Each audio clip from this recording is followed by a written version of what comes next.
Hello good morning दोस्तों। आप लोग कैसे हैं? आशा करता हूं कि आप लोग अच्छे होंगे। और रोज़ की तरह भारतीय राज्य व्यवस्था पर शॉर्ट नोट्स आपको दिया जा रहा है इस चैनल के माध्यम से।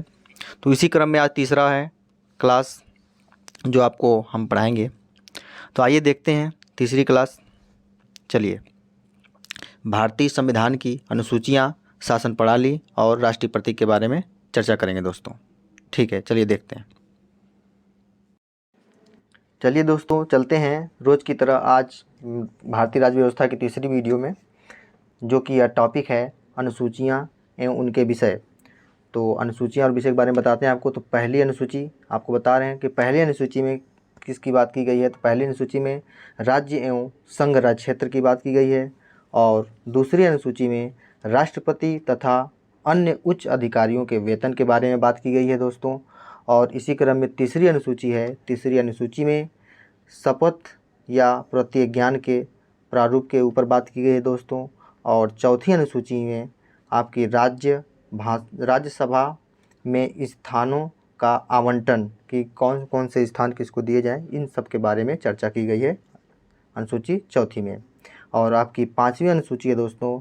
इसमें पाँचवीं अनुसूची में अनुसूचित क्षेत्रों और अनुसूचित जनजातियों के प्रशासन और नियंत्रण के बारे में उपबंध बताया गया है दोस्तों।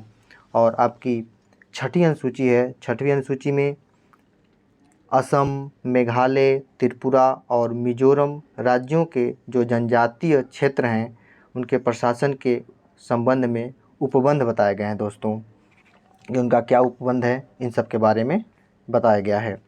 और सातवीं अनुसूची दोस्तों बहुत ही महत्वपूर्ण अनुसूची है, इसको आप देखिएगा ध्यान से।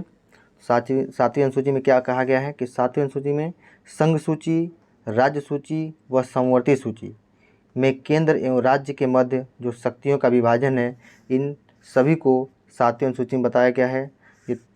और आपकी आठवीं अनुसूची है दोस्तों, ये भी बहुत महत्वपूर्ण है। ये परीक्षा में काफ़ी पूछा जा चुका है, सातवीं या आठवीं।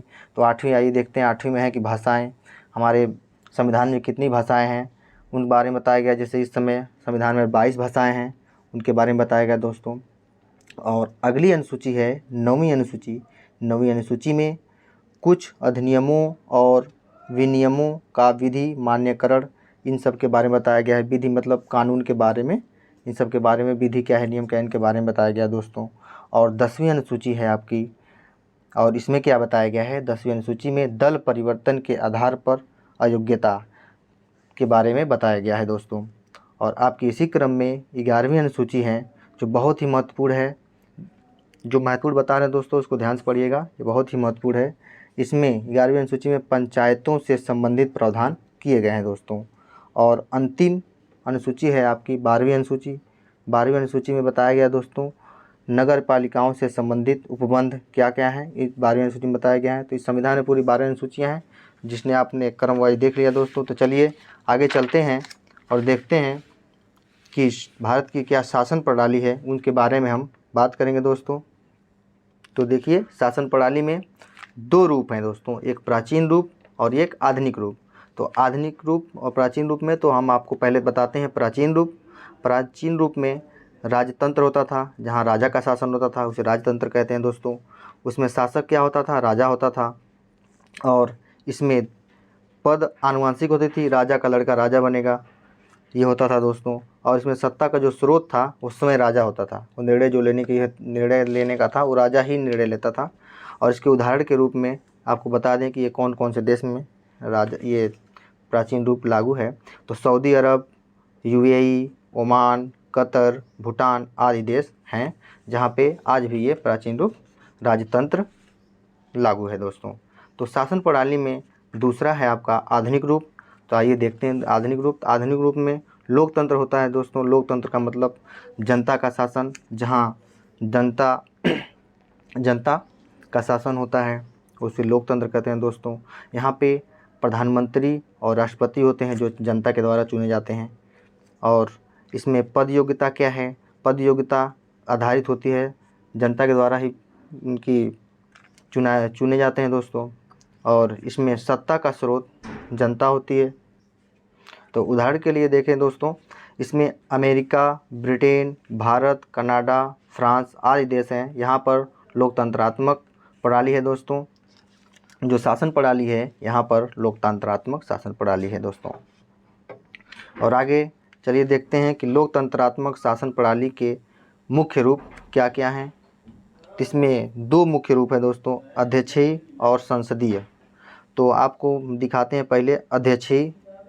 अध्यक्षीय में पहले आपका है राष्ट्रीय अध्यक्ष या राजा का प्रमुख, राज्य का प्रमुख। राष्ट्रीय अध्यक्ष उसे कहते हैं जो राज्य का प्रमुख है। यहाँ पे राज्य का मतलब है देश से लिया गया है दोस्तों, क्योंकि राजनीति भाषा जो है पॉलिटी में किसी देश को राज्य कहा जाता है और जो भारत का जो राज्य है उसे प्रांत कहा जाता है दोस्तों। तो जहाँ जहाँ राज्य का नाम आएगा आप समझिएगा देश की बात हो रही है, ठीक है दोस्तों। और उसमें अगला है कि शासनाध्यक्ष या सरकार का प्रमुख, ये दोनों का प्रमुख होता है राष्ट्रपति। इसमें फिर राज्य का वास्तविक प्रमुख होता है राष्ट्रपति। और सर्वश्रेष्ठ उदाहरण है कि किस देश, ये सर्वश्रेष्ठ उदाहरण के लिए ले सकते हैं यूएसए में राष्ट्रपति होता है दोस्तों।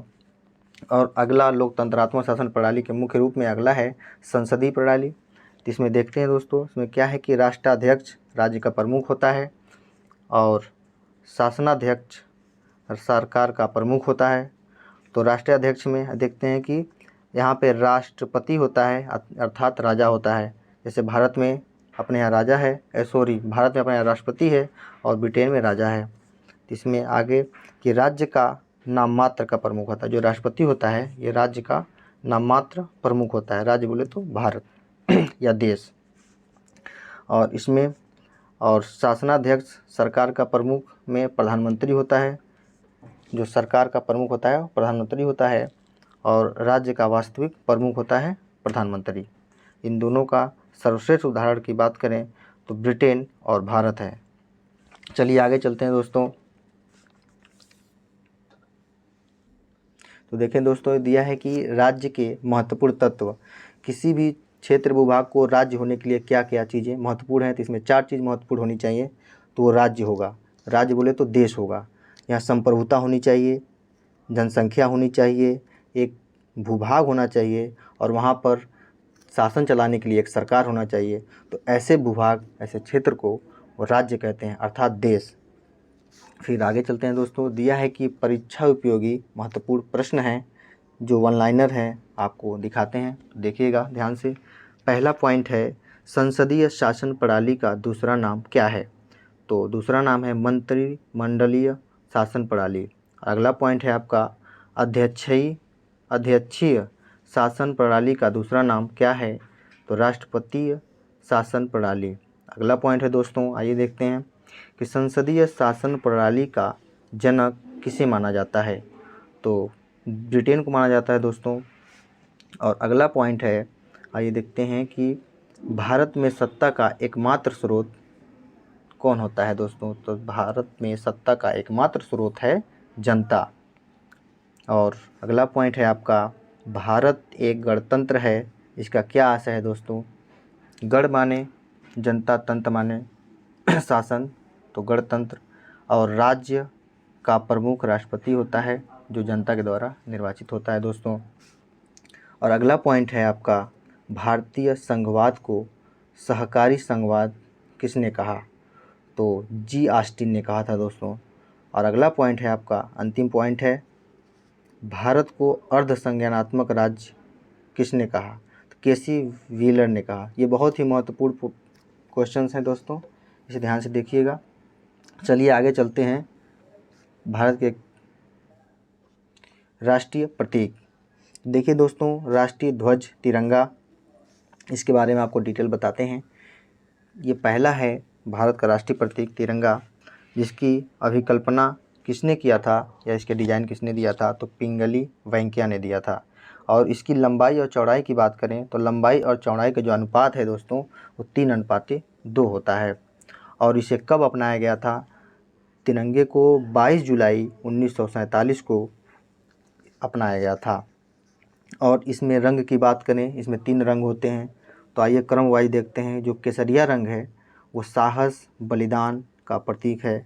और जो सफ़ेद है दोस्तों बीच में वाली पट्टी वो शांति सच्चाई का प्रतीक है। और जो नीचे पट्टी है लास्ट पट्टी तिरंगे की हरा होता है, वह उर्वरता एवं समृद्धि का प्रतीक है दोस्तों। और जो बीच में अपना चक्र लगा होता है बीच में, उसका रंग नीला होता है और चक्र में 24 तीलियाँ होती हैं। और प्रगति एवं यह प्रतीक जो है, तीलियों का जो प्रतीक है, ये प्रगति एवं न्याय का प्रतीक है दोस्तों। आइए इसी क्रम में आगे देखते हैं ये कहाँ से लिया गया है। जो चक्र है तो ये सारनाथ के अशोक स्तंभ से लिया गया है। इसी क्रम में आगे देखते हैं कि राज्य चिन्ह अशोक का सिंह स्तंभ जो सारनाथ में है से लिया गया है। ये क्या है, उसमें कहाँ से अंकित है, क्या इसके बारे में डिटेल देखते हैं। तो इस पर अंकित शब्द है, जो सारनाथ का स्तंभ है उस पर अंकित लिखा है कि सत्यमेव जयते। ये कहाँ से लिया गया है, या ये मुंडकोपनिषद में उल्लेख है इसका, सत्यमेव जयते का। ऐसे 26 जनवरी 1950 को अपनाया गया था चक्र को। और उस चक्र में सिंह की जो संख्या है 4 है। और ये नीचे अंकित चिन्ह जो है वहाँ पे दाएं में जो है वो एक बैल है और मध्य में अशोक चक्र है और बाएं में घोड़ा है दोस्तों। आइए इसी क्रम में और भी आगे जानकारी आपको बताते हैं। आगे चलते हैं दोस्तों। राष्ट्रीय गान। राष्ट्रीय गान अगला प्रतीक है। इसे जन गण मन गीतांजलि से लिया गया है। जो इसके रचयिता श्री रविंद्रनाथ टैगोर जी हैं। और अपने राष्ट्रीय गान को 24 जनवरी 1950 को अपनाया गया था। और राष्ट्रीय गान को दोस्तों पहली बार 27 दिसंबर 1911 को कांग्रेस के कलकत्ता अधिवेशन में गाया गया था। और अगर राष्ट्रीय गान की दोस्तों समय की बात करें कि कितने समय तक गाया जाता है, तो 52 सेकेंड तक इसे गाया जाता है दोस्त। और आगे चलिए देखते हैं प्रतीक के बारे में। तो राष्ट्रीय गीत, ये भी एक प्रतीक है हमारे देश का। ये वंदे मातरम जो आनंद मठ से लिया गया है। और इस आनंद मठ से लिया गया है। इस वंदे मातरम के जो रचयिता हैं श्री बंकिम चंद्र चटर्जी जी हैं। इसे अपनाने की बात करें दोस्तों तो इसे 24 जनवरी 1950 को अपनाया गया। और ये प्रथम बार 1896 में गाया गया था दोस्तों। और अगला प्रतीक है आपका राष्ट्रीय पंचांग। राष्ट्रीय पंचांग की बात करें तो ये आधारित है शक संवत पर और इसे ग्रेगोरियन कैलेंडर के साथ लिया जाता है। और यह अपनाया गया था 22 मार्च 1957 को। संविधान में इसे दर्जा मिला था, या संविधान के द्वारा इसे मान्यता मिली थी। इसका जो प्रथम माह होता है दोस्तों वो चैत्र का होता है और जो अंतिम माह होता है वो फाल्गुन का होता है। और इसी क्रम में चलते हैं जो अन्य प्रतीक हैं हमारे देश के, उन सब के बारे में बात करते हैं। जैसे कि राष्ट्रीय पशु, यदि राष्ट्रीय पशु ये हमारा राष्ट्रीय प्रतीक है। और राष्ट्रीय पक्षी की बात करें तो राष्ट्रीय पक्षी हमारा मोर है। और राष्ट्रीय पुष्प की बात करें दोस्तों तो राष्ट्रीय पुष्प कमल है, आप तो जानते ही हैं। और राष्ट्रीय विरासत पशु की बात करें, ध्यान दीजिएगा, यहाँ राष्ट्रीय पशु की बात नहीं कर रहे हैं, कह रहे हैं राष्ट्रीय विरासत पशु की बात करें तो ये हाथी को माना गया है दोस्तों। और राष्ट्रीय जलीय जीव की बात करें तो डॉल्फिन को राष्ट्रीय जलीय जीव के रूप में मान्यता मिली है। और इसी क्रम में यदि फल की बात करें तो राष्ट्रीय फल आम को मान्यता मिली है। और इसी क्रम में देखते हैं दोस्तों राष्ट्रीय मुद्रा की बात करें तो रुपया अपने यहाँ भारत का राष्ट्रीय प्रतीक है। और अंतिम है राष्ट्रीय वृक्ष। राष्ट्रीय वृक्ष बरगद को माना गया है दोस्तों। और आगे अगर त्यौहार की बात करें, दिवस की बात करें तो जो राष्ट्रीय त्यौहार हैं, राष्ट्रीय पर्व हैं, आइए देखते हैं कुछ महत्वपूर्ण हैं। पहला है हमारा तो गणतंत्र दिवस जो 26 जनवरी को मनाया जाता है। 26 जनवरी को हमारा संविधान भी लागू हुआ था 26 जनवरी 1950 को, इसलिए और भी महत्वपूर्ण है। और अगला है स्वतंत्रता दिवस। स्वतंत्रता दिवस 15 अगस्त को मनाते हैं, जो 15 अगस्त 1947 को हमारा देश आज़ाद हुआ था दोस्तों, इसीलिए हम हर साल 15 अगस्त को स्वतंत्रता दिवस के रूप में मनाते हैं। अगला है महात्मा गांधी, जिसे गांधी बापू भी कहते हैं। इनका जन्म 2 अक्टूबर 1969 को पोरबंदर के गुजरात में हुआ था दोस्तों, गुजरात ज़िले में हुआ था। चलिए आगे चलते हैं दोस्तों, देखते हैं कि जो राष्ट्रीय नदी है वो कौन सी है अपने यहाँ की, यानी भारत की। तो गंगा को राष्ट्रीय नदी के रूप में अपनाया गया दोस्तों। ये वर्ष 2008 में इसे संविधान में मान्यता मिली। इसी प्रकार चलते हैं दोस्तों आगे, विविध है कुछ महत्वपूर्ण। और क्षेत्रीय परिषद हैं, उनका मुख्यालय कौन कौन से हैं, आइए इनके बारे में बात करते हैं। देखते हैं कि पूर्वी क्षेत्रीय परिषद जो है ये कोलकाता है इसका मुख्यालय, और पश्चिमी क्षेत्रीय परिषद की बात करें तो इसका मुख्यालय मुंबई है, और मध्य क्षेत्रीय परिषद की बात करें तो प्रयागराज, जो अब नाम प्रयागराज हो गया, पहले इलाहाबाद था। अब दोस्तों और उत्तरी क्षेत्रीय परिषद की बात करें तो नई दिल्ली, और दक्षिणी क्षेत्रीय परिषद की बात करें तो चेन्नई है दोस्तों। और आगे देखते हैं कि राज्य एवं संघ राज्य क्षेत्र, इसमें बात करें तो जो प्रमुख रियासतें थी भारत में विलय हुई, उसमें से देखते हैं कौन कौन सी रियासतें भारत में विलय हुई और किस किस माध्यम से विलय हुई। आइए क्रमवाइज देखते हैं। पहला है जम्मू कश्मीर का जो रियासत था वो 26 अक्टूबर 1947 को भारत में विलय हुआ, विलय पत्र द्वारा विलय पत्र पर साइन हुआ। उस समय जम्मू कश्मीर के राजा थे श्री हरि सिंह, उनके द्वारा यहाँ पर भारत में उसका विलय हुआ। अगला है अपना विरासत हैदराबाद। हैदराबाद को 17 सितंबर 1948 को पुलिस कार्रवाई द्वारा ऑपरेशन पोलो के माध्यम से भारत में विलय किया गया। जैसे कि जानते ही हैं वल्लभ भाई पटेल का बहुत ही बड़ा योगदान था दोस्तों इन रियासतों को भारत में विलय करने का। उनका मानना था कि साम दाम दंड भेद तीनों के माध्यम से सभी विरासतों को भारत में विलय कर रहे थे। एक दंड के माध्यम से इसे किया गया था, एक तरह से कह सकते हैं।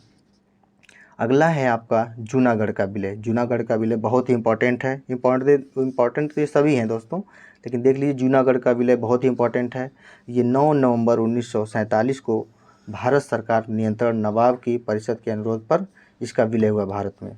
20 फरवरी 1948 को जनमत संग्रह हुआ, और 20 जनवरी 1949 को सौराष्ट्र में इसका विलय हुआ दोस्तों देखिए ये सब महत्वपूर्ण आपका क्लास था। तो दोस्तों आज का ये वीडियो यहीं समाप्त होता है, और आपको मिलते हैं अगले नेक्स्ट वीडियो में। उससे पहले आप ये वीडियो को देख के अच्छा लगा होगा दोस्तों, आशा करता हूँ कि बहुत ही अच्छा लगा होगा, और अपने इस YouTube चैनल क्लाइमेक्स तक को बहुत ज़्यादा से ज़्यादा शेयर करें ताकि आपको हर वीडियो क्रमवाइज आपको मिलती रहे। तो दोस्तों देखते रहिए क्लाइमेक्स तक, शेयर करें, सब्सक्राइब करें और इसे लाइक करना ना भूलें, जिससे कि आपको सारी वीडियो मिलती रहें। धन्यवाद दोस्तों, आशा करता हूँ कि आप लोग अच्छे होंगे।